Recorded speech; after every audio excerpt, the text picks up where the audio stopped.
સૌને જય મહારાજ. આજના શ્લોક ઉપર ધ્યાન આપીશું. સર્વગ સર્વવિદ્ભાનુ વિશ્વક્સેનો જનાર્દન વેદો વેદવિદવ્યંગો વેદાંગો વેદવિદ કવિ.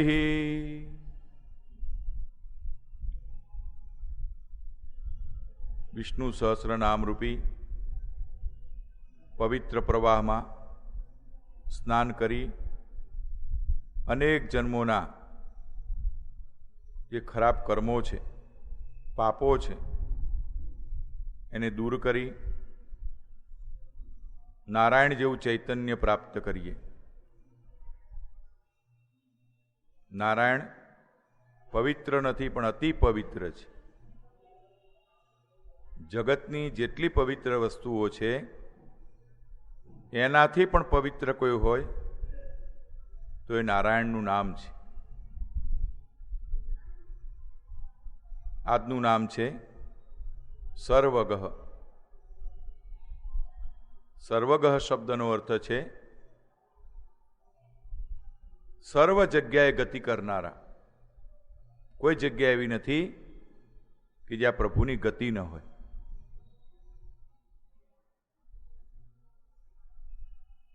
તમે આકાશ તરફ દ્રષ્ટિ કરો.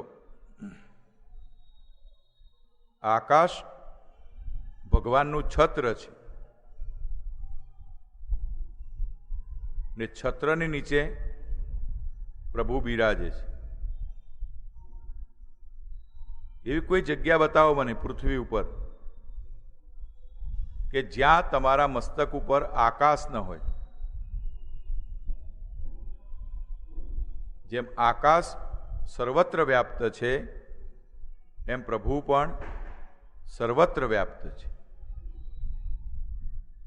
આપણે શાંતાકારમ શ્લોક બોલીએ છીએ, એમાં એક સુંદર શબ્દ મૂકેલો છે ગગન સદૃશમ. ગગન સદૃશમ શબ્દનો અર્થ છે આકાશની જેમ વ્યાપ્ત. બતાવો એવું કોઈ સ્થળ કે જ્યાં ઉપર આકાશરૂપી છત્ર ન હોય. પ્રભુ સર્વત્ર બિરાજે છે. પવનમાં બિરાજે, પાણીમાં બિરાજે, સર્વત્ર. ભગવાનના 3 કામ છે એ નિત્ય થયા જ કરે છે. પાલન કરવાનું કામ એ કર્યા જ કરે. ઉત્પત્તિ કરવાનું કામ ક્યારે અટકે નહીં. અને એ જ રીતે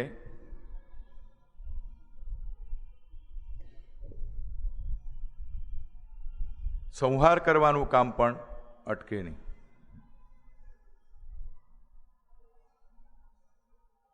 એટલે ભગવાનને સર્વગહ કયા છે. કુરુક્ષેત્રના મેદાનની અંદર ભગવાને પોતાનો પરિચય આપ્યો છે. અર્જુન, કાલોસ્મિ લોક ક્ષયકૃત પ્રવૃદ્ધ લોકાન સમાહર્તુ મિહ પ્રવૃત્ત.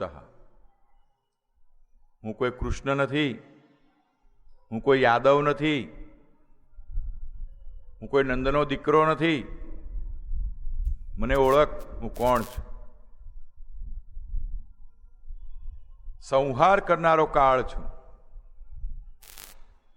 આ જેટલા સામે ઊભા છે એમના માટે હું કાળ બનીને આવ્યો છું. અને કેવો કાળ છું? અનેકને ગળી જનારો.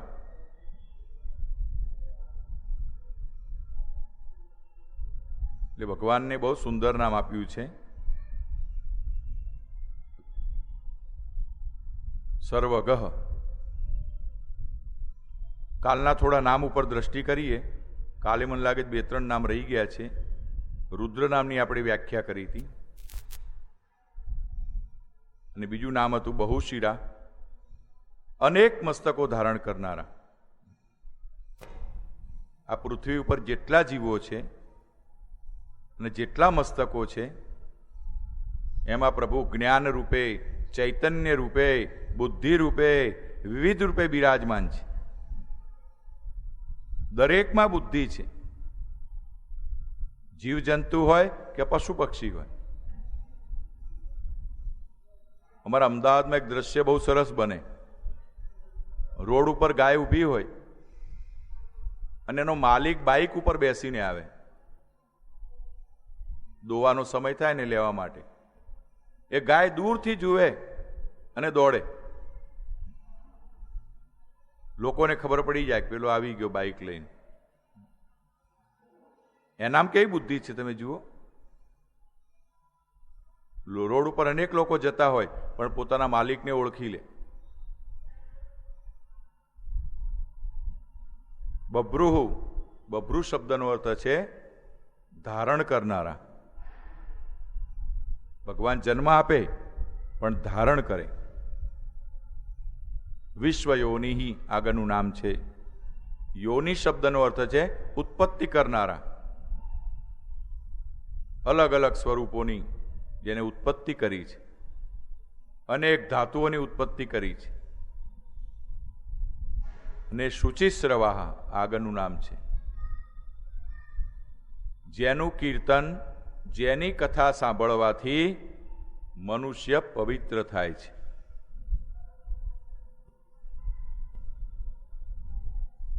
ગોપી ગીતમાં એક શ્લોક બહુ સુંદર છે. ગોપીએ ભગવાનને કહ્યું છે, તવ કથા અમૃતમ તપ્ત જીવનમ કવિભીડીતમ કલ્મશાપહમ. ગોપી ગીતનો કોઈ વાર પાઠ કરો.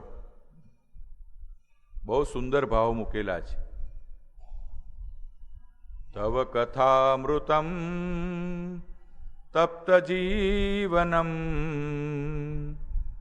કવિભીડીતમ કલ્મશાપહમ શ્રવણ મંગલમ શ્રીમદાતતમ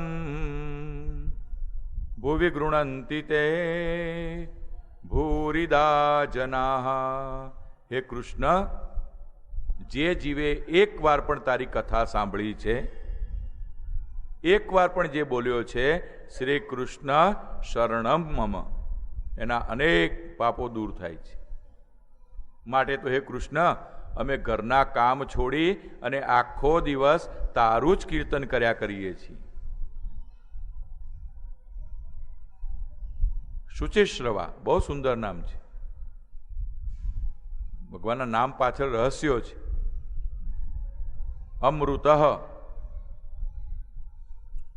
શરણે આવેલાને અમૃત પ્રદાન કરનારા, અમર બનાવનારા, ગતિ આપનારા, મોક્ષ પ્રદાન કરનારા.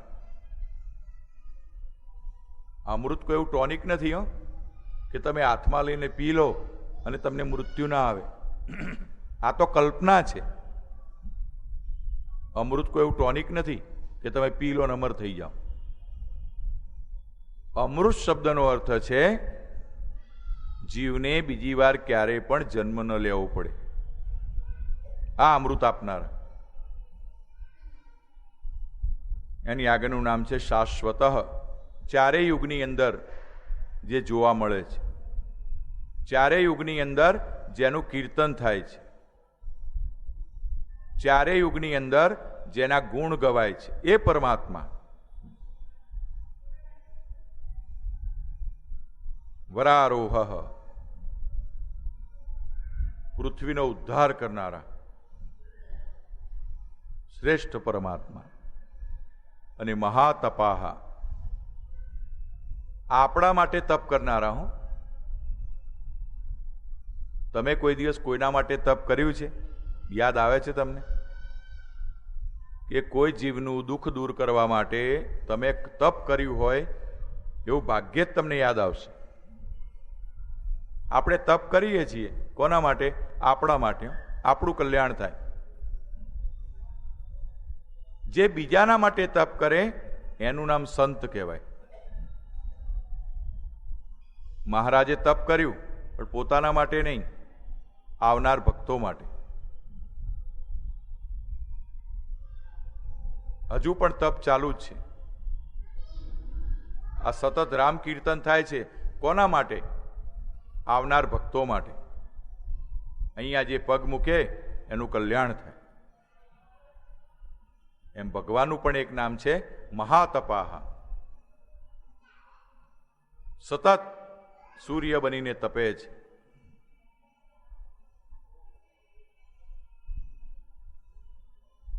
ભગવાન જેવા બનો. તમારા માટે તો તપ કરો, પણ કોઈક દિવસ કોઈ દુઃખીનું દૂર કરવા માટે પણ તપ કરો. એના નામની માળા કરો, તો તમે મહાન બનશો. પોતાના માટે તો બધા રાંધે, પણ ગરીબને ખવડાવે રાંધીને.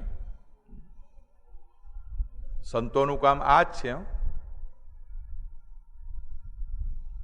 સદાવ્રત ચાલુ જ હોય, ગરીબો જમ્યા જ કરે. મહાતપાહ ભગવાનનું બહુ સુંદર નામ છે. આ નામો કાલે બાકી હતા.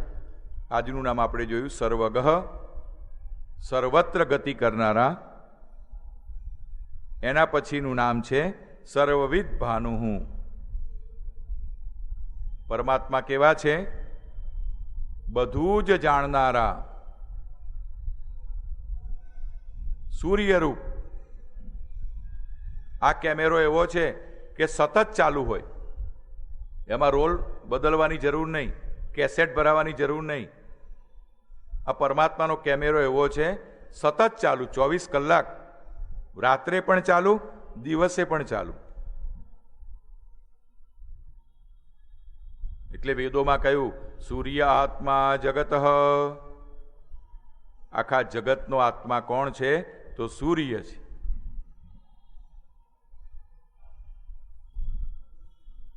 અને નારાયણ ક્યાં છે? તો સૂર્યમંડળની વચ્ચે સિંહાસન ઉપર બિરાજે છે. ધ્યેય સદા સવિતૃમંડલ મધ્યવર્તી નારાયણ સરસિજાન સનસન્નિવિષ્ટ. ત્યાં બેઠા બેઠા બધું જ જોયા કરે. તમે કોઈ પણ ક્રિયા કરો ત્યારે એક ભાવ રાખજો કે મને જોનારો કોઈક છે. બસ આટલો ભાવ રાખજો. ક્યારે પણ તમારા હાથે ખોટું કામ નહીં થાય, ગેરંટી આપું છું તમને. આ ભાવ રાખજો, મને જોનારો કોઈક છે. રૂમ બંધ કરીને પણ ક્રિયા કરો ને ત્યારે પણ આ ભાવ રાખો કે મને જોનારો કોઈક છે, આજુબાજુ નહીં, અંદર બેઠો છે. પેલો મોટો કેમેરો છે એની એક સ્વિચ તમારા હૃદયમાં છે, આત્મા રૂપે. તમે જે જે ક્રિયા કરો એનું લાઈવ ટેલિકાસ્ટ ત્યાં થાય, પ્રભુના દરબારમાં. ભગવાન અહીં આવવાની જરૂર જ નથી. તમે આંખો બંધ કરીને પ્રાર્થના કરો, તમારા હૃદયરૂપી કેમેરામાંથી એ ચિત્ર સીધું ભગવાન જુએ. વાહ, મારું તપ કરે છે.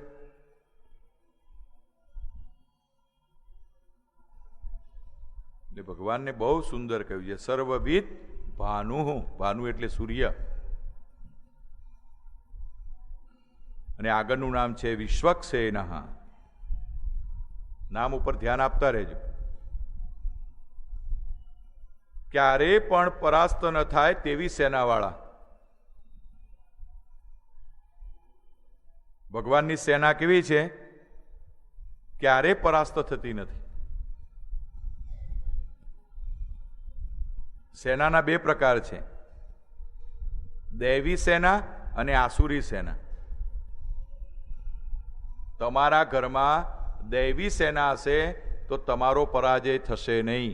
તમારા ઘરમાં આસુરી સેના હશે તો જરૂર તમારો પરાજય થશે. તમે ક્યારેય જીતી નહીં શકો.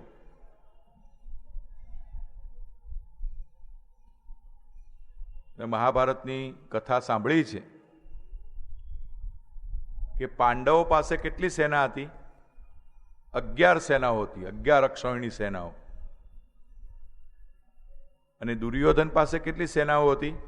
18 સેનાઓ હતી. તો મનમાં હિસાબ માંડો, 11 મોટા કે 18 મોટા? છતાં પણ દુર્યોધનનો પરાજય થયો છે. કહેવાનો અર્થ એ છે, જેની પાસે દૈવી સેનાનું બળ છે, શાંતિ છે, જપ છે, તપ છે, દાન છે, સદાચાર છે, બુદ્ધિ છે, ભગવાનમાં પ્રીતિ છે, કથા સાંભળવાની ઈચ્છા છે, દાન કરવાની ઈચ્છા છે, કોઈનું ભલું કરવાની ઈચ્છા છે, આ દૈવી સેના છે. જેની પાસે દૈવી સેના હશે, દુનિયાની કોઈ તાકાત નથી કે તમારો પરાજય કરી શકે.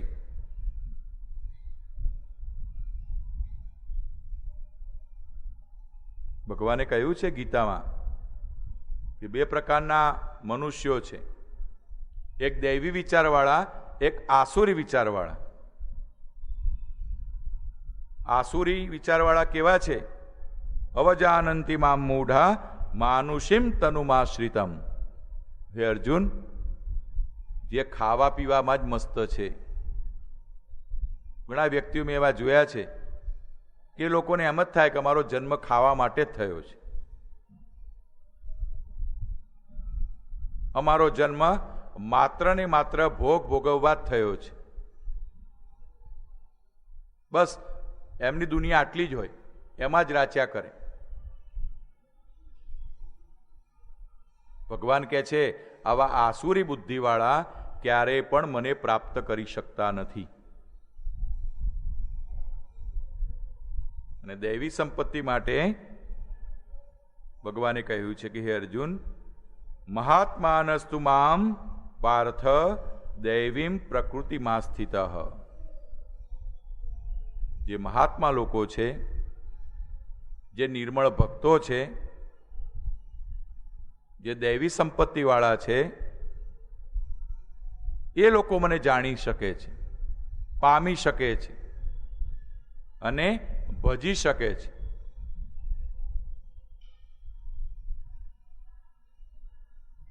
મોટા ભાગે કથાના સ્થળે હોય લોકોને બેસવું ગમતું નથી. કેમ?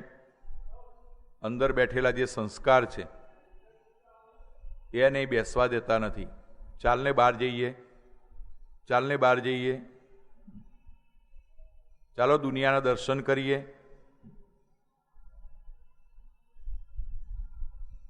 જે દૈવી સંપત્તિ વાળા છે ને, એને તો કથા સાંભળતા ક્યારેય પણ તૃપ્તિ થતી નથી, સદાય સાંભળ્યા જ કરે. કેમ? એના મનના ઊંડાણની અંદર ભક્તિના સંસ્કારો પડેલા છે, બીજ પડેલા છે. ભગવાનનું બહુ સુંદર નામ છે. એનાથી આગળનું નામ મૂક્યું છે જનાર્દન. જનાર્દન નામ ભક્તોને બહુ ગમે છે. એક અચ્યુત નામની આપણે ચર્ચા કરી, એ પણ સુંદર નામ છે. આ જનાર્દન નામ પણ બહુ સુંદર છે. જનાર્દન શબ્દનો અર્થ થાય છે અશુભ વૃત્તિઓને જડ મૂળમાંથી ઉખેડી નાખનારા. અર્દયતિ હિનસ્તિ ઇતિ જનાર્દન. ઉખેડી નાખે. જેમ પેલો ખેડૂત હોય એ પેલા છોડને પકડીને કેવો જમીનમાંથી ઉખેડી નાખે, એમ આપણા અંદર જે અશુભ વાસનાઓ પડેલી છે અનેક જન્મોની, એના ચરણમાં જાઓ, ઉખેડી નાખે. તું મારા ચરણમાં આવ્યો છે ને, દૂર કરે. એનું નામ જનાર્દન. મહાપ્રભુજી એક વાત સુંદર કહી. જીવ કેવો છે? તો મહાપ્રભુજીએ એનો જવાબ આપ્યો, જીવ સ્વભાવતો દુષ્ટ. ષોડશ ગ્રંથમાં લખ્યું, જીવ સ્વભાવથી દુષ્ટ છે. અનેક જન્મોની વાસનાઓ લઈને જન્મ ધારણ કરે છે અને ત્યારબાદ એ વાસનાઓની પૂર્તિ માટે લાગ્યો જ રહે છે, લાગ્યો જ રહે છે, લાગ્યો જ રહે છે.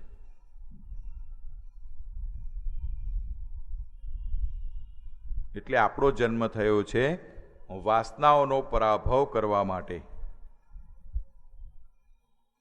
અને અંદર પડેલી વાસનાને તમારે દૂર કરવી હશે તો જનાર્દનની કૃપા મેળવવી પડશે. જનાર્દન અશુભ વિચારો આવતા હોય તો મોટેથી બોલો, જનાર્દનાય નમઃ, જનાર્દનાય નમઃ, જનાર્દનાય નમઃ. 3 વાર બોલો, અશુભ વિચારો દૂર થઈ જશે. જનાર્દન નામ બહુ પવિત્ર છે ભગવાન.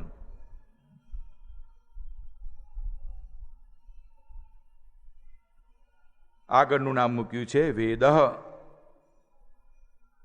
વેદ શબ્દનો ડિક્શનરી અર્થ થાય છે જાણવા લાયક. જીવ માટે જાણવા લાયક કોઈ જ્ઞાન હોય તો વેદનું જ્ઞાન છે.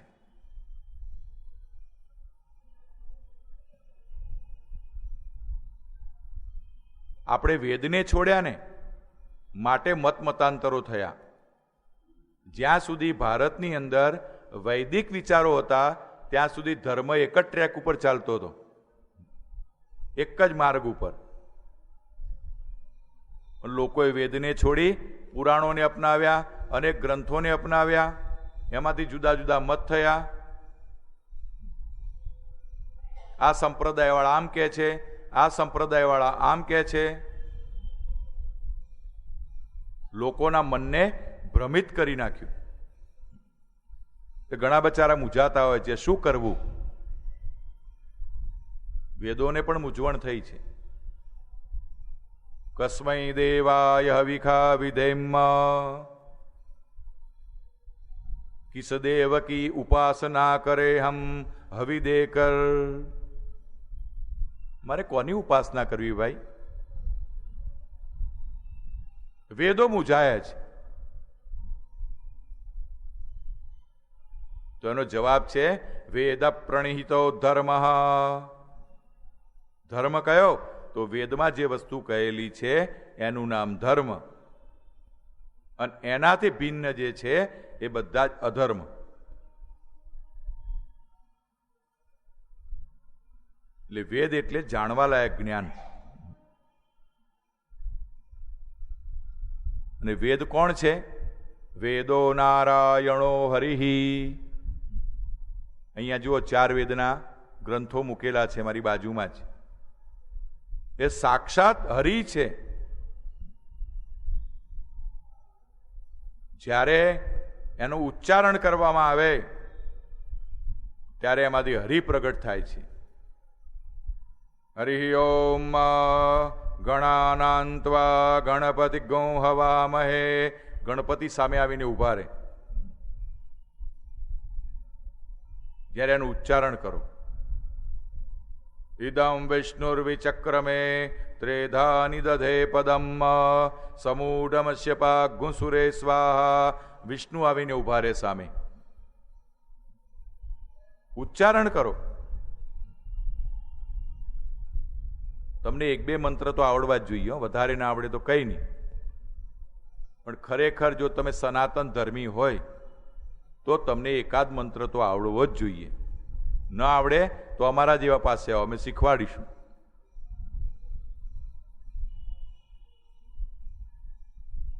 પુરુષ સૂક્ત આવડવું જોઈએ, શાંતિ સૂક્ત આપણને આવડવું જોઈએ. પ્રયત્ન કરો. એક મંત્ર મોઢે કરતા કેટલી વાર? તમે એક માળા લઈને બેસી જાઓ, 108 વાર મંત્ર બોલો, મોઢે થઈ જાય. અમે ઘણી વાર યજ્ઞ કરાવવા જઈએ છીએ તો ઘણા અમારી સાથે બોલતા હોય છે યજમાનો. ત્યારે હું જોઉં કે આને સંસ્કાર પ્રાપ્ત કર્યા છે ક્યાંક. બ્રાહ્મણોની જોડે જોડે બોલતા હોય. આનંદ થાય કે આજે કોઈ સારા યજમાનના ત્યાં અમે યજ્ઞ કરાવવા આવ્યા છીએ, જાણકારના ત્યાં. તો વેદ કોણ છે? વેદ કોઈ પુસ્તક નથી, વેદ કોઈ ગ્રંથ નથી. વેદો નારાયણો હરિ.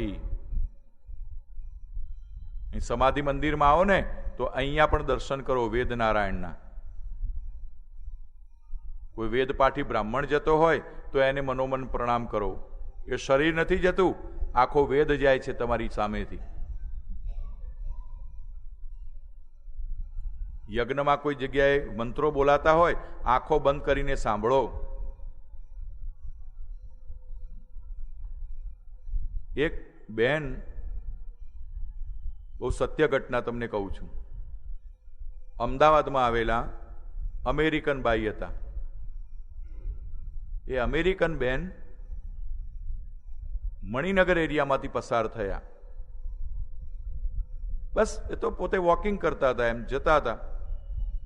ત્યાં અચાનક એક જગ્યાએ યજ્ઞ ચાલતો હતો. આ બનેલી ઘટના કહું છું તમને. અને માઇકની અંદર વેદના મંત્રો બોલાતા હતા. હરિ ઓમ સ્વસ્તિ ના ઇન્દ્રો વૃદ્ધશ્રવા સ્વસ્તિ ના પૂખા વિશ્વવેદા. આ બેનના પગ થંભી ગયા. પોતે અમેરિકન છે, અહીંયા કઈ રિસર્ચ માટે આવ્યા હશે. 10 મિનિટ, અડધો કલાક, 1 કલાક, 2 કલાક ત્યાં ઊભા જ રહ્યા કે આ શું બોલાય છે.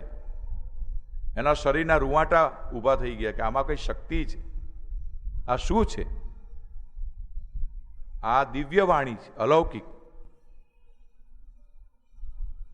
એ બેને શું કર્યું ખબર છે? વેદનું પઠન કર્યું અને પોતાના ખર્ચે આપણા 4 વેદોનું ટ્રાન્સલેશન અંગ્રેજીમાં કરાવ્યું. અને એ બેન આજે પણ વેદના મંત્રો બોલે છે. વિચાર કરો, એક વિદેશી બાઈ, એને એમ થયું કે નહીં, આ વાણીમાં કંઈક તાકાત છે, મળદાને બેઠું કરવાની તાકાત છે આનામાં. વેદ એ નારાયણના શ્વાસ છે. વેદો ક્યાંથી ઉત્પન્ન થયા? કોઈએ લખ્યા નથી, ભગવાને પોતાના શ્વાસમાંથી પ્રગટ કર્યા છે. અને કોણે ઝીલ્યા છે? બ્રહ્માજીએ ઝીલ્યા છે. અપૌરુષેય વેદ એવું કહેવાય છે. વેદની રચના કોઈ પુરુષે કરી નથી, કોઈ વ્યક્તિએ કરી નથી, કોઈ ઋષિએ કરી નથી. વેદ સ્વયં પ્રગટ થયા છે. રંગવધૂત મહારાજ કહે ને, વેદ શ્વાસ તારા નિર્ધાર. દત્ત બાવનીમાં કહ્યું, હે પ્રભુ, આ વેદ તો તારું સ્વરૂપ છે.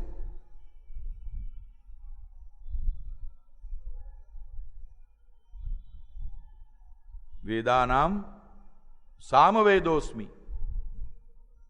ગીતામાં પ્રભુએ કહ્યું, હે અર્જુન, 4 વેદમાં સામવેદ હું છું.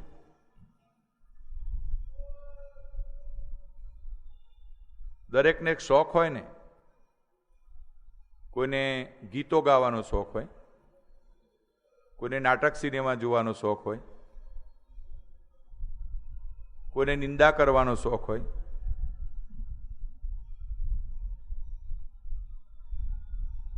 હું એકવાર સોસાયટીમાં ઊભો હતો. એ સમયે એક બેન મારી બાજુમાંથી પસાર થયા. જે હું જોયેલું જ કહું છું હંમેશા. સામેથી એક બીજા બેન આવે છે.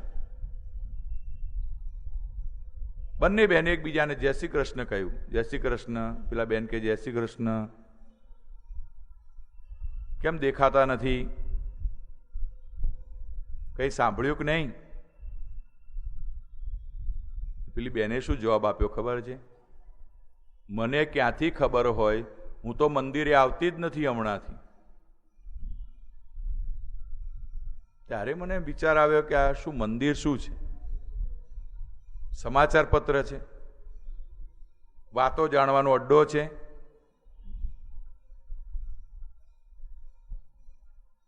અરે મંત્રો બોલવાનો શોખ રાખો. આપણે વાત કરતા હતા નારાયણની, તો નારાયણને કયો શોખ છે? વેદના એક મંત્રમાં એનું વર્ણન છે કે ભગવાન જ્યારે ગરુડજી ઉપર બેસી અને વિહાર કરતા હોય ત્યારે ગરુડજીની પાંખમાંથી સામવેદના મંત્રોનો ધ્વનિ બહાર આવે અને ભગવાન બેઠા બેઠા સાંભળે.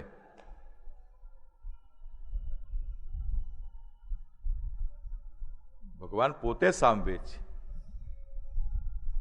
સુપર્ણોસી ગરુત્મામ સ્ત્રીવૃતે શિરોગાયત્રં ચક્ષુ બૃહદ રથંતરે પક્ષૌ. આ મંત્રમાં એનું વર્ણન છે. સામદે તનુર્વામદે, જેનું શરીર સામવેદ સ્વરૂપ છે. ગરુડજી ઉડ્યા કરે અને પ્રભુ બેઠા બેઠા સામવેદના મંત્રો સાંભળે. એ ભગવાનનું બહુ સુંદર નામ આપ્યું છે વેદ. એ ભગવાન આ જગતમાં જાણવા લાયક કંઈ હોય તો તમે છો. વેદની અંદર કોનું વર્ણન કર્યું છે? ભગવાનનું. આગળનું નામ છે વેદવિદ. વેદના સાચા અર્થોને જાણનારા. વેદ કોઈ ક્રિયાકાંડની વસ્તુ નથી. ધ્યાન રાખજો. ટીલા ટપકા કરવાની વસ્તુ નથી, કે દક્ષિણા લેવાની વસ્તુ નથી. વેદની અંદર બધું જ છે. ભૌતિક વિજ્ઞાન છે, રસાયણ શાસ્ત્ર છે, ઔષધિઓનો ઉપયોગ છે, ખગોળ શાસ્ત્ર છે, જ્યોતિષ છે, આત્માની ગતિ છે, પ્રકૃતિનું વર્ણન છે, પુરુષનું વર્ણન છે.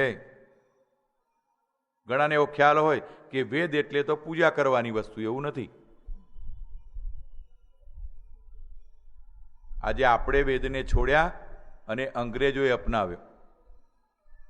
જર્મનીમાં જાઓ, સંસ્કૃત ફરજિયાત છે. તમે સાયન્સમાં ભણો કે આર્ટ્સમાં ભણો, સંસ્કૃત વિષય લેવો જ પડે. તો ભગવાન કેવા છે? વેદવિદ. વેદના સાચા અર્થોને જાણનારા. બ્રાહ્મણો પૂજા કરાવે ને ત્યારે દક્ષિણાનો મંત્ર આવે એટલે બધા બ્રાહ્મણો બોલે હિરણ્ય ગર્ભ સમવર્તતાગ્રે ભૂતસ્ય જાત પતિરેકાસીત સદાધાર પૃથિવિંદ્યામુતે માંગસ્મય દેવાય અવિકા વિદેમ. અહીંયા દક્ષિણા મૂકો. અરે ભાઈ, આ દક્ષિણા લેવાનો મંત્ર નથી. તું અંદર જોતો ખરો શું લખ્યું છે? તું વૈજ્ઞાનિકોને ભૂલી જઈશ. અંદર જોતો ખરો શું લખ્યું છે? હિરણ્ય ગર્ભ સમવર્તતાગ્રે ભૂતસ્ય જાત. હિરણ્ય ગર્ભ કોનું નામ છે? સૂર્યનારાયણનું. ભૂતસ્ય જાત. ભૂ એટલે પૃથ્વી. રૂપક આપ્યું છે. સૂર્યરૂપી પતિએ પૃથ્વીરૂપી પત્નીનો હાથ પકડી રાખ્યો છે. ગુરુત્વાકર્ષણનો નિયમ આખો મંત્રમાં આવી ગયો. વિજ્ઞાનની કોઈ પણ શોધ એવી નથી કે જેનું વર્ણન વેદની અંદર ન હોય. છે, પણ કોને જોવું છે? યજ્ઞ પત્યો, દક્ષિણા મળી ગઈ, ચાલો ઘેર ગોદડું ઓઢીને સૂઈ જઈએ. ઘણા એવા પંડિતો છે કે પોતે એનું રિસર્ચ કરતા હોય છે, એના ઉપર સંશોધન કરતા હોય છે. એટલે મને તો જે કોઈ બ્રાહ્મણ મળે તો એને કહું કે ભાઈ વેદ બોલો, થોડા એના અર્થને જાણો, શું લખ્યું છે. થોડુંક તો સંશોધન કરો. અરે તમને ફાયદો નહીં થાય તો આવનારી પેઢીને ફાયદો થશે. એમાં વિષ્ણુ સહસ્રનો પાઠ આપણે નામ બોલી જઈએ. અરે આ નામ નથી, આ તો નારાયણના સ્વરૂપો છે. શંકરાચાર્યજીએ કહ્યું, જે ક્રિયા કરો સમજીને કરો, નામ સ્મરણ કરો સમજીને કરો.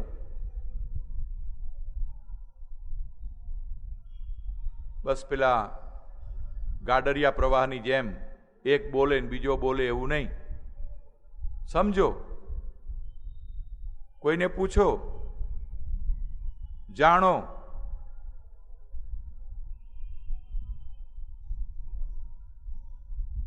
ઠીક છે, પણ બ્રાહ્મણો એક કામ બહુ સારું કર્યું છે કે અત્યાર સુધી વેદોને સાચવી રાખ્યા છે. વેદોને સાચવવાનું કામ બ્રાહ્મણોએ કર્યું છે, એટલે આપણે એમનો આભાર માનવો જોઈએ. કારણ કે પહેલા સ્લેટ પેન નહોતી કે કાગળ પેન્સિલ નહોતા. ગુરુ પાસેથી સાંભળીને હજુ સુધી એને સાચવી રાખ્યા. વેદવિદ આગળનું નામ છે વેદાંગ. વેદના 6 અંગો છે. એટલે શંકરાચાર્યજીએ કહ્યું ષડંગો વેદો ધ્યેય. એ બ્રાહ્મણો વેદ ભણો તો સાથે સાથે એના અંગોને પણ ભણો. ન્યાય, વ્યાકરણ, આ બધા એના અંગો છે. વિભક્તિનું જ્ઞાન ન હોય અને વેદના મંત્રો બોલવા જાઓ, વિભક્તિનું પણ જ્ઞાન હોવું જોઈએ. તો સાચા અર્થને જાણનાર કોણ છે? પરમાત્મા સ્વયં છે. આગળનું નામ આપ્યું છે કવિહી. કવિ કોને કહેવાય? જે કવિતા લખે એને કવિ કહેવાય. ભગવાન ક્યાં કવિતા લખવા ગયા છે?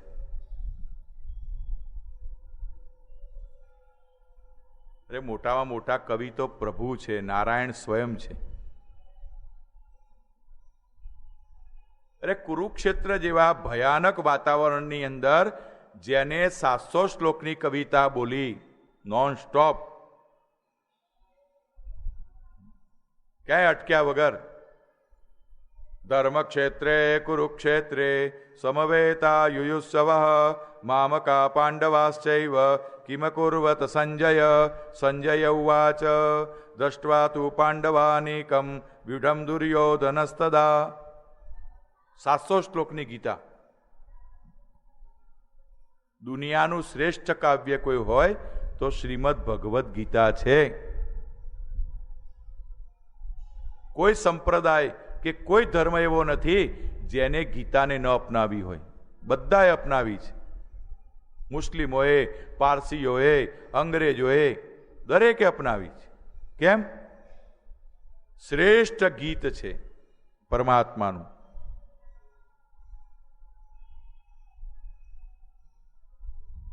કાળી કૂતરીને 4 ગલુડિયા, 2 કાળા ને 2 ધોળા રે. શું શીખવા મળે એમાં તમને? બોલો.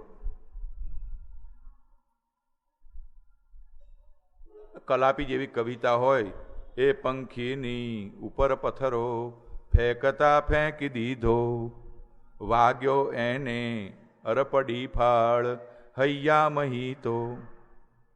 આ નામ કવિતા કહેવાય. રે રે વાગ્યા દિલ ઉપર તે ઘાવરું દાઈ જાતા, રે પંખીડા સુખથી ચણજો ગીતવા કાંઈ ગાજો.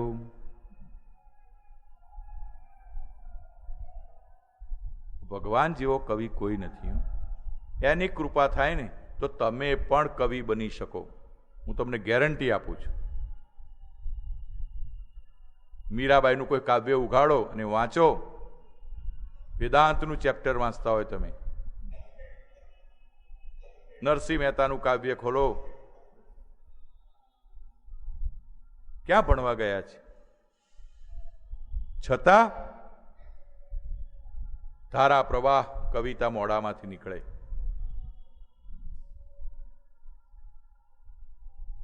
વાલ્મીકી ઋષિ તમસા નદીના કિનારે બેઠા છે, સંધ્યાવંદન કરે છે, હરિનું સ્મરણ કરે છે. સૂર્યાસ્ત થવાની તૈયારી છે. બેઠા બેઠા નદીના સામા કિનારે એક પક્ષી યુગલ છે, પતિ અને પત્ની, ક્રૌંચ અને ક્રૌંચી.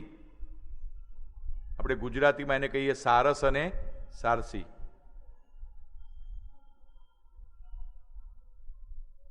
એકબીજાની ચાંચમાં ચાંચ નાખી અને આનંદ કરે છે. વાલ્મીકી જોયા કરે છે, વાહ કેટલું આનંદ કરે છે આ યુગલ. અને ત્યાં તો એક દ્રશ્ય બીજું જોયું. પારધી આવ્યો છે, છુપાઈને એવું બાણ માર્યું છે, યત ક્રૌંચ મિથુનાદ એકમ અવધિ કામ મોહિતમ. ક્રૌંચ મરી ગયો છે, પતિને બાણ વાગ્યું છે. પેલી સારસી હતી એ માથા પછાડીને ત્યાં મરી ગઈ છે.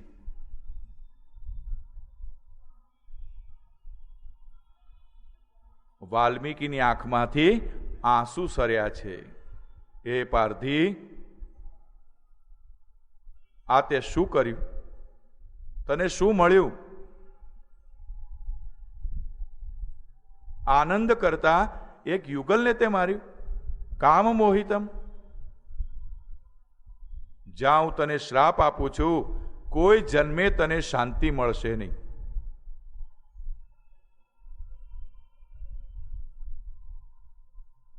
તમે કોઈનો આનંદ છીનવી લો તો ભગવાનને ગમતું નથી. જેનો આનંદ તમે છીનવ્યો હશે એનો શ્રાપ તમને લાગ્યા વગર રહેતો નથી.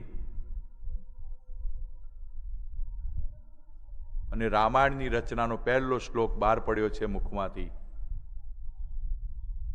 યત ક્રૌંચ મિથુનાદ એકમ અવધિ કામ મોહિતમ. વાલ્મીકી રામાયણ વાંચો, પહેલો શ્લોક આ છે. અને પછી વાલ્મીકીની કલમ ક્યાંય ઊભી રહી નથી. અને જ્યારે રામાયણની રચના થઈ ત્યારે રામનો જન્મ પણ થયો નથી.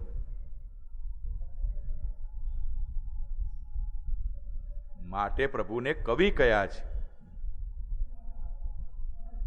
કવિતા કોણ લખી શકે?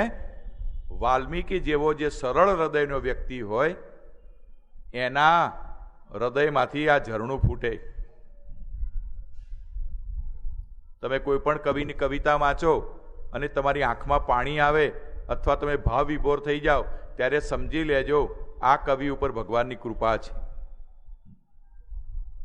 તો જ કરુણા આવે બહાર.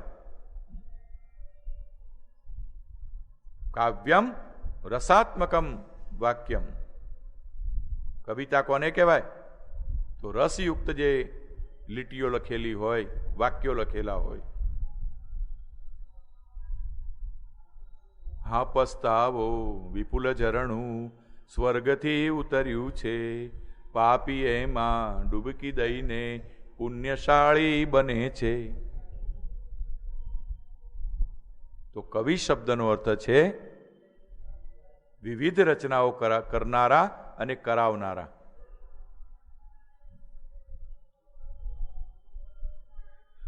આગળનું નામ છે લોકાધ્યક્ષ, સુરાધ્યક્ષ, ધર્માધ્યક્ષ. 3 નામ સાથે લઈએ છીએ. 14 લોકોના જે અધ્યક્ષ છે. સુરાધ્યક્ષ, સુર એટલે દેવ, 33 કરોડ દેવોમાં જે મુખ્ય છે. અને ધર્માધ્યક્ષ, ધર્મને સાચવી રાખનારા, ધર્મનું પાલન કરનારા અને ધર્મની સ્થાપના કરનારા. આગળનું નામ છે કૃતાકૃત, પ્રગટ અને અપ્રગટ. ભગવાનના 2 સ્વરૂપો છે. એક પ્રગટ સ્વરૂપ છે, એક અપ્રગટ સ્વરૂપ છે.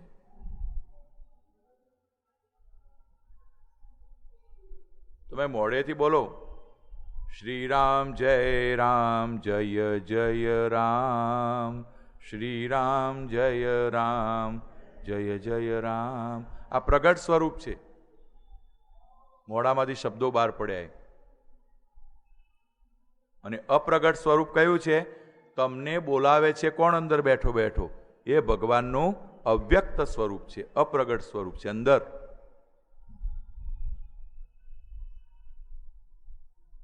કોઈ પણ ક્રિયા થાય તો એનો કરનારો કોક છે.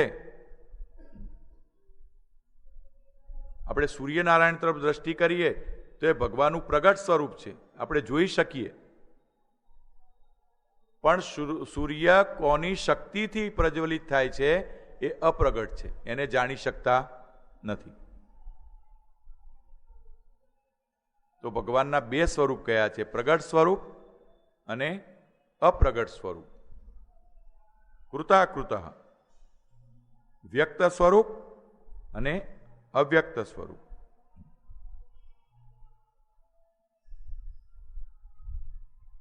ચતુરાત્મા આગનું નામ છે. 4 પ્રકારે ઉત્પન્ન થતા પરમાત્મા. ચતુરાત્મા કેમ કહ્યા છે? કોઈના 4 આત્મા હોય? દરેકને એક જ આત્મા હોય. 4 આત્મા વાળો કોઈ જોયો છે?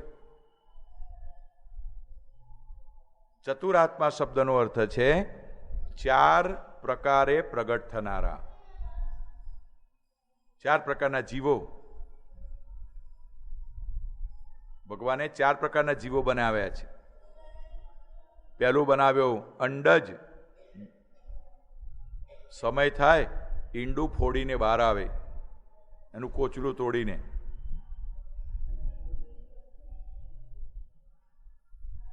બીજા પ્રકારના આત્મા બનાવ્યા ગર્ભજ. આપણે બધા ગર્ભજ છીએ, પ્રાણીઓ ગર્ભજ છે. માના ગર્ભમાંથી બહાર આવે. ત્રીજા પ્રકારના આત્મા છે ઉદભીજ. જમીનને ફાડીને બહાર આવે. વૃક્ષો, ઔષધિઓ, ઘઉં, બાજરી આપણે વાવીએ, જમીનને ફાડીને બહાર આવે. અને ચોથા પ્રકારના આત્મા બનાવ્યા છે શ્વેદજ. ભેજમાંથી ઉત્પન્ન થાય. વરસાદ પડે, ભેજ થાય, એમાંથી ઉત્પન્ન થાય. માકણ, મચ્છર, ચાંચડ, બીજા પણ અનેક જીવો હોય છે. એ ભગવાનને ચતુરાત્મા કયા છે. ચતુર્વ્યુહ એવું જ નામ છે. 4 પ્રકારના વ્યૂહ રૂપે રહેલા પરમાત્મા. 4 વ્યૂહ કયા? વ્યૂહનો અર્થ થાય છે માર્ગ. તમે ભગવાનને 4 રીતે મેળવી શકો. 4 માર્ગ બતાવ્યા છે. પહેલો માર્ગ છે ઇન્દ્રિય નિગ્રહ, જે આપણામાં નથી. જે જીવ ઇન્દ્રિય નિગ્રહ કરે એની ઇન્દ્રિયો બળવાન બને, એનામાં ચેતના પ્રગટ થાય. ઇન્દ્રિયોને વશમાં કરવી બહુ અઘરું છે. આજે એકાદશી છે, મારે માત્ર દૂધ પીને આખો દિવસ પરમાત્માનું સ્મરણ કરવું છે. અને આવું વિચાર્યા પછી પણ મન રસોડામાં જાય, સમજી લેજો તમારી ઇન્દ્રિય નિગ્રહ નથી.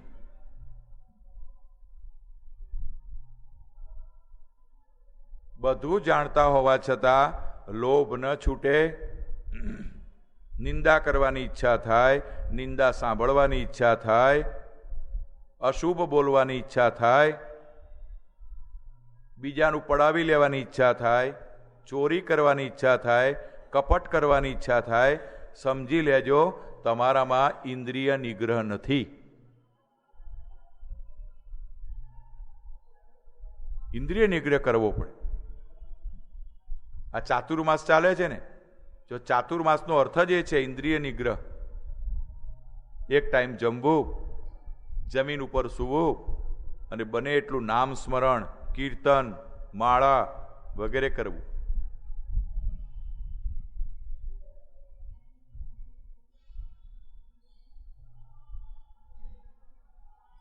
એટલે ઇન્દ્રિય નિગ્રહ પહેલો માર્ગ છે પરમાત્માને પ્રાપ્ત કરવાનો. ચતુર્વ્યુહ કહ્યું છે, 4 માર્ગ. બીજો માર્ગ છે ભગવાનને પ્રાપ્ત કરવાનો મનોનિગ્રહ. આપણામાં સ્થિરતા નથી. આપણે બધા બહુ ચંચળ છીએ. દર્શન કરવા માટે 10 મિનિટ લાઈનમાં આપણે સ્થિર ઊભા રહી શકતા નથી.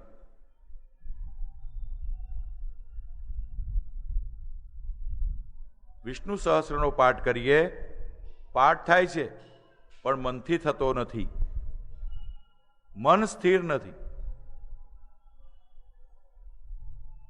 એટલે મનોનિગ્રહ તો જ પરમાત્મા મળશે. નહીં મારે આ નહીં કરવું એટલે નહીં જ કરવું.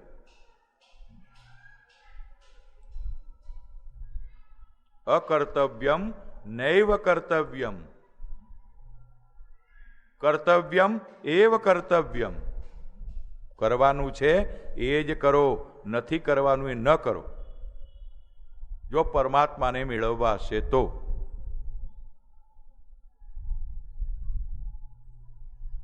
ભગવાનને પ્રાપ્ત કરવાનો બીજો માર્ગ છે મનોનિગ્રહ, અને ત્રીજો માર્ગ છે સ્વાદ નિગ્રહ. જીભને જીતો મનની સાથે. જીભને નામ સ્મરણ તરફ વાળો. કહેવાનો અર્થ એટલો છે સાત્વિક બનો.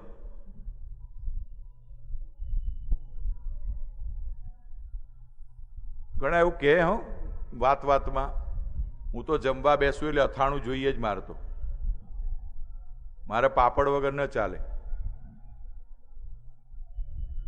મારે સલાડ જોઈએ જ, સલાડ ના હોય તો હું ના જમું. અને કોઈએ વળી એવી કહેવત બનાવી છે કે દાળ બગડી તો દાળો બગડ્યો. અરે ભલા ભાઈ, એક વાટકી દાળ બગડી એમાં તારો દાડો બગડી ગયો છે. તો શું ભક્તિ કરવાનો?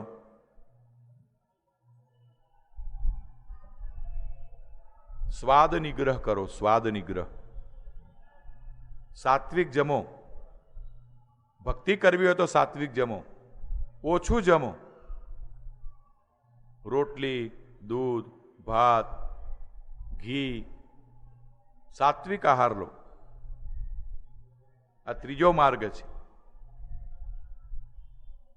સ્વાદ નિગ્રહ કરવાથી પણ પરમાત્માની પ્રાપ્તિ થાય છે. ને ચોથો માર્ગ છે પ્રાણોનું નિયમન કરો. પ્રાણાયામ કરો. પ્રાણાયામ કરવાથી મન સ્થિર થશે.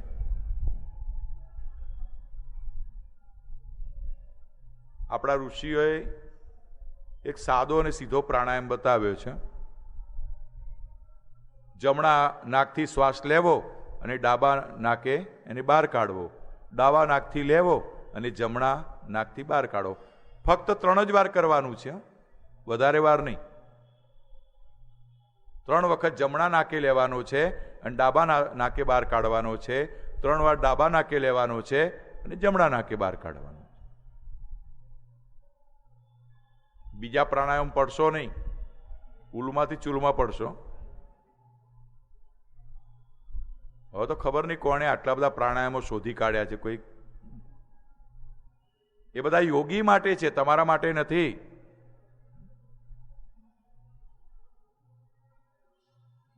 તો પ્રાણાયામનું નિયમ કરો, નિયમન કરો પ્રાણોનું.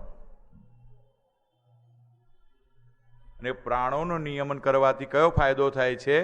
મનોનિગ્રહ. મન સ્થિર થઈ જાય છે. આંખો બંધ કરીને બેઠા એટલે બેઠા, કલાક, 2 કલાક, 5 કલાક, 10 કલાક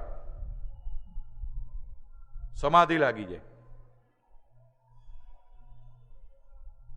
પ્રાણાયામ નિત્ય કરો. ઘણી બહેનો એવો પ્રશ્ન કરે કે બહેનોથી થાય, તો કેમ ન થાય?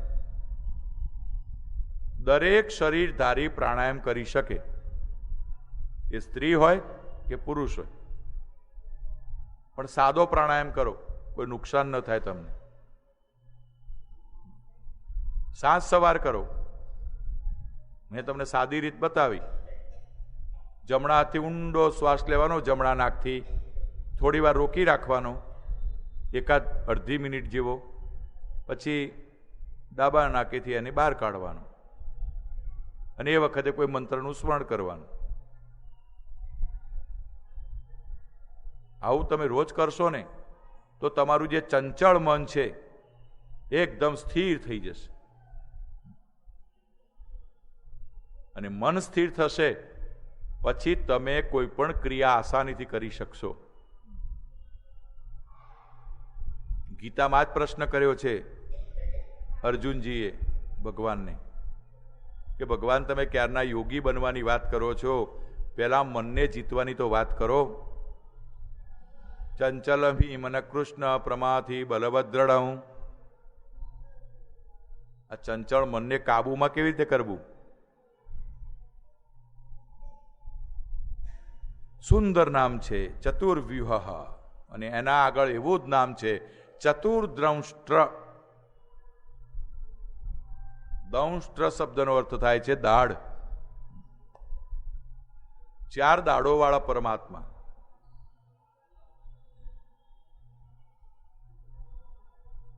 આપણે બધાને કેટલી દાઢ છે ઘેર જઈને ગણજો. ભગવાનની 4 દાઢો કઈ? અને એવી દાઢનો ઉલ્લેખ આમાં કેમ કર્યો છે? તો પરમાત્મા એ 4 રીતે આ જગતનો સંહાર કરે છે. 4 પ્રકારના પ્રલય આવે: નિત્ય, નૈમિત્તિક, પ્રાકૃતિક અને આત્યંતિક. 4 પ્રકારના પ્રલય છે. એક થોડો આવીને અટકી જાય. 2000માં ભૂકંપ આવ્યો ને, થોડો આવીને અટકી જાય. એક એવો આવે કે જેમાં અડધી દુનિયાનો સંહાર થઈ જાય.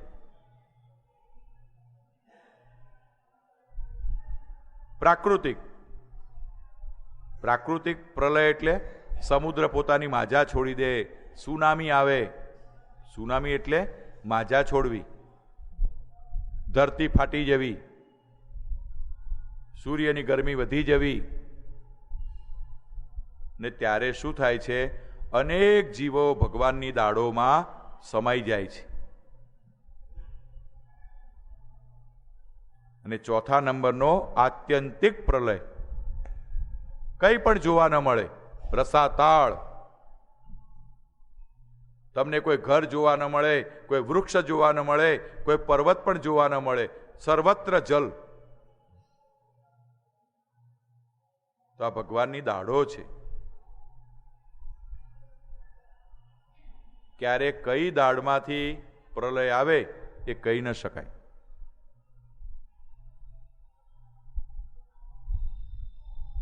ભગવાન શિવના પણ 3 બાણોનો ઉલ્લેખ છે વેદમાં, કે શિવ એના ભાથાની અંદર 3 બાણો લઈને ફરે છે. કયા કયા 3 બાણો છે? અષ્ટાધ્યાયી રુદ્રીના 5મા અધ્યાયની અંદર છેલ્લા 3 મંત્રો આપ્યા છે.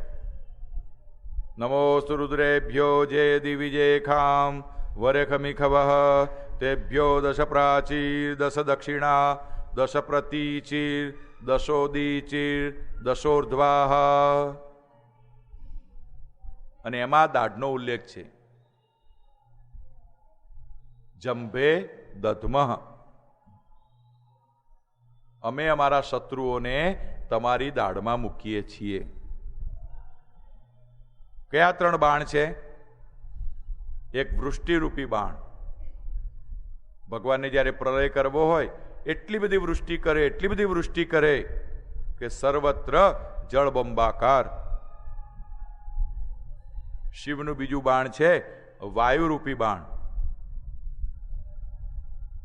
એવા વંટોળ આવે, એવી આંધી આવે, બધું ઉપાડીને નાખી. અને ત્રીજું બાણ છે અન્નરૂપી બાણ. એવા રોગ મૂકે ડોક્ટરો પણ છૂટી પડે. આ ભગવાનના બાણ છે.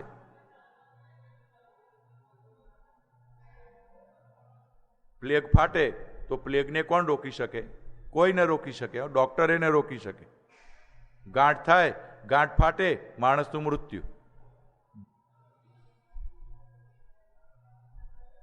એને અન્નરૂપી બાણ કહેવાય છે. ઉંદરો મરે, ઉંદરોમાંથી બેક્ટેરિયા ઉત્પન્ન થાય અને જોતજોતામાં તો હજારો લાખોની સંખ્યામાં લોકો મરી જાય, મરણ પામે. તમે ગમે ત્યાં ભાગો એ તરત જ ફેલાઈ જાય. તો પરમાત્મા ચતુર દ્રંષ્ટ્ર છે. આ નામનો પાઠ કરો ત્યારે એટલો ભાવ કરવો કે ભગવાન અમને બચાવજે. ચતુર્ભુજ, બધા ચાર વાળા જ નામ છે, ચાર ભુજાઓ વાળા. ચાર ભુજામાં શું ધારણ કર્યું છે? શંખ, ચક્ર, ગદા અને પદ્મ. શંખ શેનું પ્રતીક છે? નાદ બ્રહ્મનું પ્રતીક છે, વેદનું પ્રતીક છે. જ્યારે શંખ વાગે બધા મલિન તત્વો દૂર થઈ જાય. અને અત્યારે વૈજ્ઞાનિકો એવી શોધ કરી છે કે શંખનો અવાજ જ્યાં જ્યાં જાય ત્યાં વાતાવરણમાં રહેલા રોગના બેક્ટેરિયા મરી જાય છે એના અવાજથી.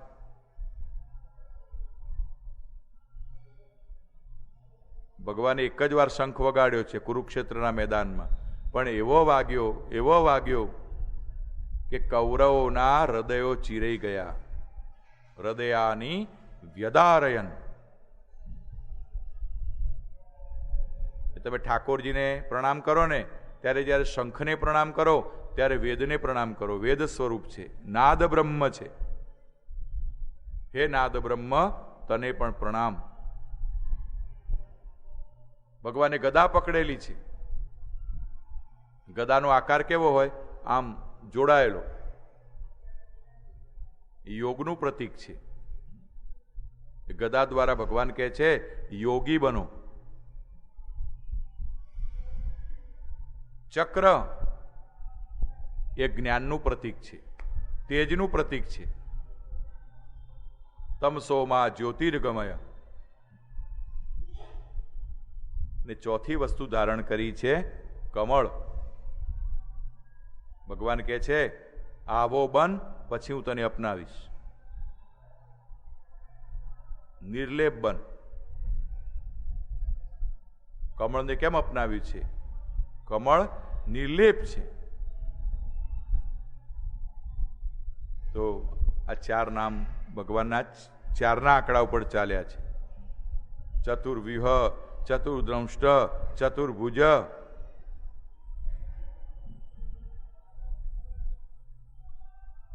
બ્રાજેષ્ણુર્ભોજનમ ભોક્તા સહિષ્ણુર્જગદાજિજ અનઘો વિજયો જેતા વિશ્વયોની પુનર્વસુ.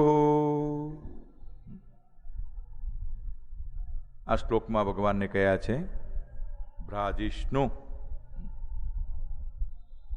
બ્રાજિષ્ણુ શબ્દનો અર્થ છે દેદીપ્યમાન, તેજસ્વી, પ્રકાશિત.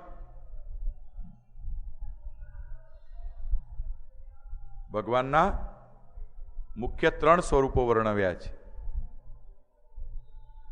સત, ચિત અને આનંદ. ક્યારેક પરમાત્મા સત્ય રૂપે પ્રકાશે, કેટલાક વ્યક્તિઓમાં ભગવાન જ્ઞાન રૂપે પ્રકાશે અને કેટલાક વ્યક્તિઓની અંદર ભગવાન આનંદ રૂપે પ્રકાશે.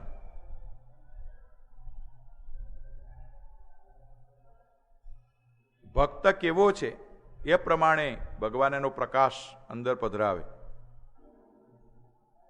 બીજો કેટલાક એવા વ્યક્તિઓ જોવા મળે સદાય હસતા હોય, આનંદમાં. કેમ છો? મજામાં? એનું મોઢું હસતું ને હસતું આનંદમાં જ હોય. ગમે તેવી ઘટના બને અને બસ ભગવાનની મસ્તીમાં મસ્ત હોય. તો ભગવાન કેવા છે? દેદીપ્યમાન છે. અને દેદીપ્યમાનની પાસે જાઓ તો તમે પણ દેદીપ્યમાન બનશો જ.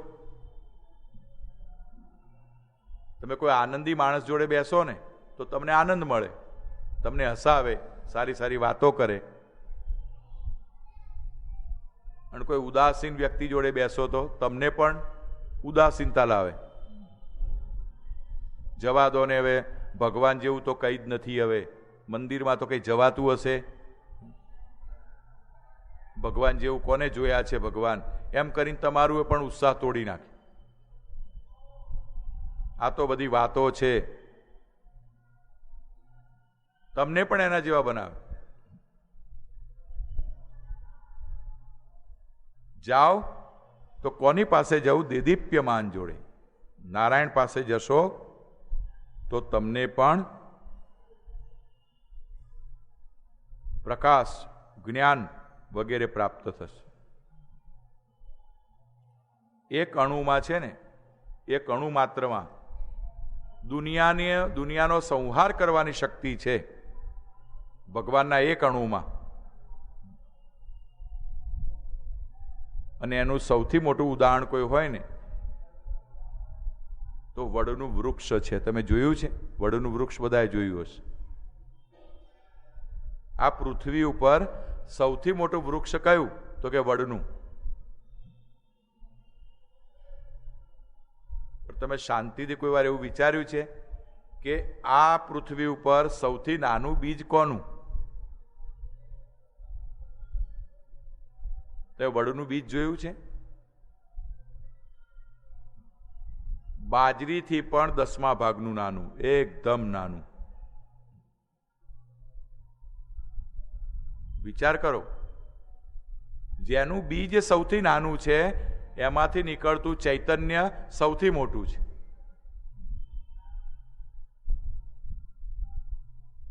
તમે ક્યારે વડ પાસે જાઓ તો એનો ટેટો લેજો, એનો ટેટો લઈ તોડીને એમાંથી એનું બીજ જોજો કેવડું હશે, એકદમ નાનું. હવે એટલા નાના બીજની અંદર કેટલો મોટો વડલો છુપાયેલો છે, વિચાર તો કરો. એક નાનું બીજ છે, એનું આયુષ્ય કેટલું?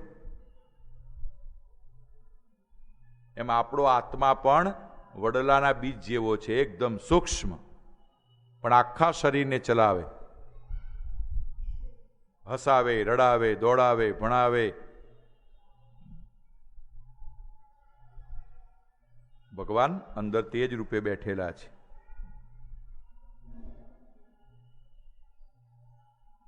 ગુરુની કૃપા પણ બહુ જરૂરી છે. એ પણ તમને એવી દિવ્યતા આપે. આ ભૂમિના તો હું વખાણ જ ન કરી શકું, કારણ કે અહીંયા તો કેટલા સંતો દેશ વિદેશ જેના હૃદયમાં પડેલી છે આ ભૂમિ. ગાદીની સામે આવીને બેસો થોડી વાર મૌન બનીને, તમારામાં એવી ચેતના પ્રગટે. ભગવાનનું બહુ સુંદર નામ છે બ્રાજિષ્ણુ. આગળનું નામ છે ભોજનમ, આપેલું જમનારા પ્રભુ.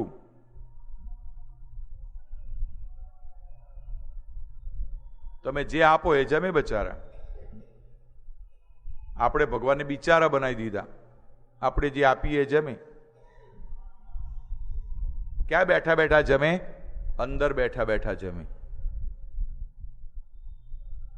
અંદર વૈશ્વાનર બનીને બેઠા છે પેટમાં. અહં વૈશ્વાનરો ભૂત્વા પ્રાણીનામ દેહમાસિત પ્રાણાપાન સમાયુક્ત પચામ્યન્નમ ચતુર્વિધમ.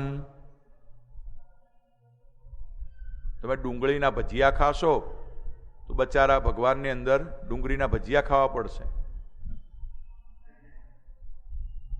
અંદર બેઠો બેઠો બોલતો હશે, આ મારો રોયો શું ખાય છે, મને ખવડાવે છે આવું. ડુંગળીના ભજીયા તો ઠીક છે, પણ ઘણાને તો મરચાના ભજીયા બહુ ભાવે. મરચું મોઢાની નીચે જશે, અંદર ભગવાનને બળતરા થશે કે આ શું ખાય છે, મને શું ખાવા આપે છે.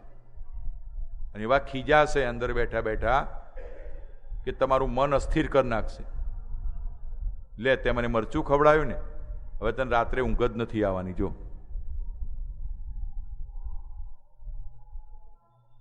અરે જમાડો, તમારા શરીરમાં બેઠેલા પરમાત્માને આહુતિ આપો, દૂધ આપો, ભાત આપો, રોટલી આપો, ઘીવાળી વસ્તુ કોઈ આપો, સાત્વિક વસ્તુઓ આપો. અંદર બેઠો બેઠો જમે છે.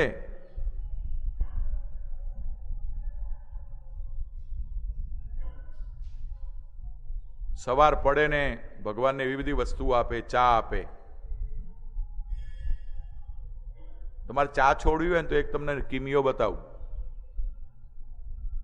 તમારે ચા સવારે રકાબીમાં લઈ પીવાની નહીં, એને 1 કલાક ઠંડી થવા દેવાની, પછી એ ઠંડી ચા પીવાની. તો બીજી વાર ચા નહીં પીવો. એમાંથી કેવી વાસ આવે છે તમે જોજો.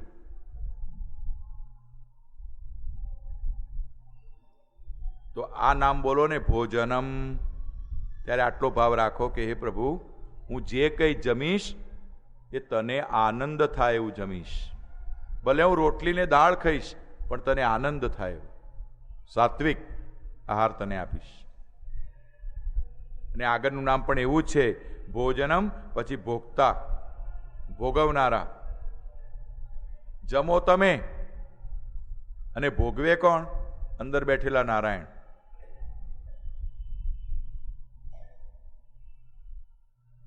ત્વદીય વસ્તુ ગોવિંદ તુભ્યમેવ સમર્પયેત. આવો ભાવ રાખીને જમો.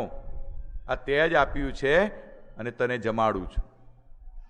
તારી કૃપાથી મને આ અન્ન પ્રાપ્ત થયું છે, હું તને જમાડું છું. આ મોટો સિદ્ધાંત છે. ત્વદીય વસ્તુ ગોવિંદ તુભ્યમેવ સમર્પયેત. તારું છે, તને આપું છું. એટલે ભગવાને ઉલ્લેખ કર્યો છે ગીતાજીમાં, અહમ હિ સર્વ યજ્ઞાનામ ભોક્તા ચ પ્રભુરેવ ચ. હે અર્જુન, યજ્ઞોમાં જે કંઈ આહુતિ અપાય છે એને ભોગવનારો કોણ છું? હું પોતે છું. તો માતાજીનો યજ્ઞ કરો, શિવજીનો યજ્ઞ કરો, કોઈ પણ યજ્ઞ કરો, એમાં જે કંઈ આહુતિ અપાય છે એ અંતે કોની પાસે આવે છે? મારી પાસે. હું ભોગવનારો છું. ઋષિઓએ તો આપણને ટકોર કરી છે, ભોગા અને ભુક્તા વયમેવ ભુક્તા. એ ભાઈ, તું ભોગોને શું ભોગવવાનો? ભોગો તને ભોગવી જાય છે. ધ્યાન રાખજે. તમે જેટલા ભોગ ભોગવો એટલું તમારું શરીર ક્ષીણ થતું જાય. બહુ સોપારી ખા ખા કરો, દાંત પડી જાય વેલા. ત્યાં સોપારી ખાધી નથી, સોપારીએ તારા દાંત ખાધા છે. બહુ ખાંડ ખાઓ, ડાયાબિટીસ થાય. માટે ઋષિએ ટકોર કરી છે, ભોગા અને ભુક્તા વયમેવ ભુક્તા. તું શું ભોગોને ભોગવવાનો? બહુ સુરાપાન કરે, લીવર ખરાબ થઈ જાય. અંદર બેઠેલો ખીજાય, પરમાત્મા તું મને આવી બધી વસ્તુ આપે છે, તને સજા કરું. હવે તને એવી સજા કરું કે તું ક્યારે ખાંડ ન ખાઈ શકે. ડાયાબિટીસ થાય એટલે પરાણે ખાંડ છોડવી પડે. એ સજા કરી પરમાત્માએ તમને. બહુ સુંદર નામ છે ભગવાનના. આશા ન જીર્ણા વયમેવ જીર્ણા. બીજું વાક્ય સુંદર છે. આશાઓ ગરડી થતી નથી, આપણે ગરડાઓ થઈ જઈએ છીએ. ગળપણ આપણને આવી જાય છે. માણસનું શરીર ગરડું બને તો એ અંદર બેઠેલી ઈચ્છાઓ તો જુવાન ને જુવાન. ઈચ્છાના ઘોડા સતત દોડ્યા કરે. આગળનું નામ છે સહિષ્ણુ, બધું સહન કરનારા.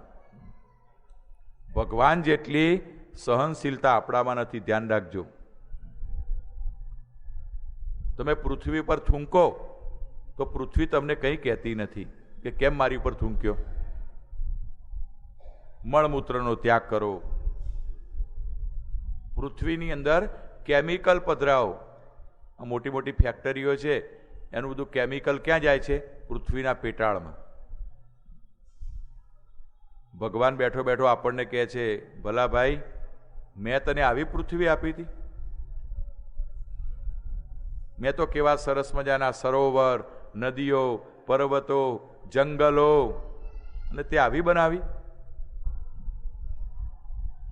છતાંય પરમાત્મા આપણને કંઈ કહેતા નથી. એટલે ભગવાનનું અહીં નામ આપ્યું છે સહિષ્ણુ, સહન કરનારા. જગદાદિજ, જે જગદીશ સ્વરૂપ છે, જગતનું આદિ કારણ છે. હું પરમ દિવસે મહારાજશ્રીને પગે લાગવા ગયો, કે શાસ્ત્રીજી, આ જગદીશ નામ કેવું સરસ છે. મને કે જગદીશ એટલે કોણ? ભાગ્યાનો ભેરું. એટલી સરળ ભાષામાં આમ સમજાવ્યું. મન કે જેનું કોઈ ન હોય, જેની બધા તરછોડી દે, એનો હાથ પકડે, એનું નામ જગદીશ. વિષ્ણુ સહસ્રના અર્થને એમને બહુ સરળમાં મને સમજાવ્યો, અને એવી સરસ મને વ્યાખ્યા કરી, ભાગ્યાનો ભેરું. તમને જ્યારે એવું લાગે કે બધાએ મારો સાથ છોડી દીધો છે, મને કોઈ સાથ આપતું નથી, મારું કોઈ સાંભળતું નથી, ત્યારે જગદીશનો હાથ પકડજો, તરી જશો.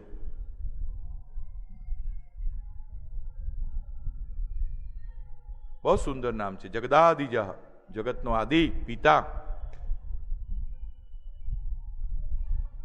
અનઘ, પાપ રહિત. ભગવાન કેવા છે? પાપ રહિત છે. પાપ રહિત કોણ બની શકે? જે માયાને છોડે એ પાપ રહિત બની શકે. માયાને પકડે એને પરાણે પણ પાપ કરવું જ પડે. ભગવાન કોણ છે? માયાપતિ છે. આપણે પાપ કેમ કરીએ છીએ? માયાને પકડી છે.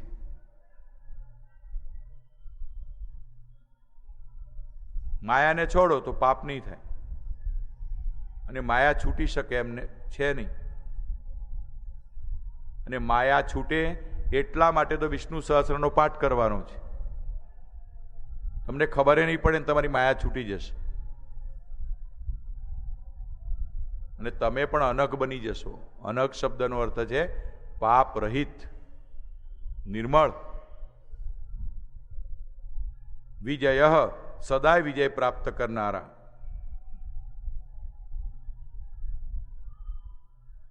જેની સાથે ભગવાન ઉભા હોય ને,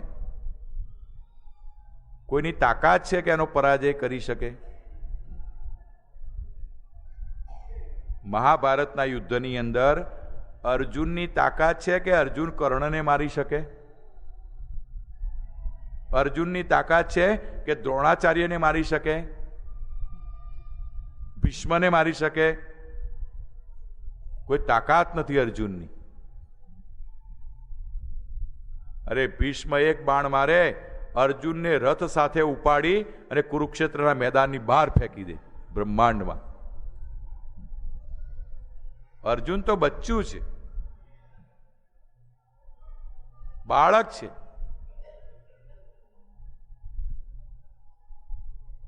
અરે સ્વયં હનુમાનજી આવીને બેસવું પડ્યું હતું રથ ઉપર. અર્જુને જોયું, ઓહો, મારુતિ પધાર્યા છે રથ ઉપર, કેમ પ્રભુ તમે આવ્યા? તો કે તને ખબર નહીં પડે. અને અર્જુનના રથ ઉપર જો હનુમાનજી ન હોત ને, તો અર્જુનનો રથ ક્યાં ગયો હોત એ અર્જુનને કલ્પના ન હોત. બહુ સુંદર નામ છે વિજય. મોટા મોટા યોદ્ધા પરાસ્ત થઈ ગયા. દ્રોણ, ભીષ્મ, કર્ણ, મહારથી, દુર્યોધન ગદા મારે અને પૃથ્વીને તોડી નાખે એ દુર્યોધન. એક જ કારણ હતું, અર્જુનની બાજુમાં કોણ ઊભું હતું? સ્વયં નારાયણ. વિજય જેતા, સદાય વિજય પ્રાપ્ત કરનારા. અને છેલ્લું નામ છે વિશ્વયોનિ, સર્વની ઉત્પત્તિ કરનારા અને પુનર્વસુ, વારંવાર નવા શરીર ધારણ કરનારા. આપણે કે પહેલી વાર આ શરીર પ્રાપ્ત કર્યું નથી. આ આપણો કેટલામો જન્મ હશે આપણને ખબર નથી. પશુ પક્ષી રૂપે, મનુષ્ય રૂપે, જીવજંતુ રૂપે નવા નવા શરીરોને ધારણ કરનારા. માટે ભગવાનને કયા છે પુનર્વસુ, વારંવાર. આપણે મરીશું તો પાછું બીજું શરીર આપશે. લે વાસાંશી જીર્ણાની યથા વિહાય નવાની ગૃહ્ણાતિ નરોપરાણી. નવું નક્કોર આપશે, પેટી પેક. આ કેવો વેપારી કહેવાય? વિચાર કરો. જૂનું શરીર લે અને નવું શરીર આપે. બજારમાં છે એવો કોઈ વેપારી? જાઓ શોધો જરા, મને કહેજો કે આ જૂનો જબ્બો લઈને નવો આપે એવો કોઈ વેપારી છે ખરો? આ એક જ છે ભાઈ. નવાની ગૃહ્ણાતિ નરોપરાણી. ગુરુ મહારાજને પ્રણામ કરીએ. સૌને જય મહારાજ.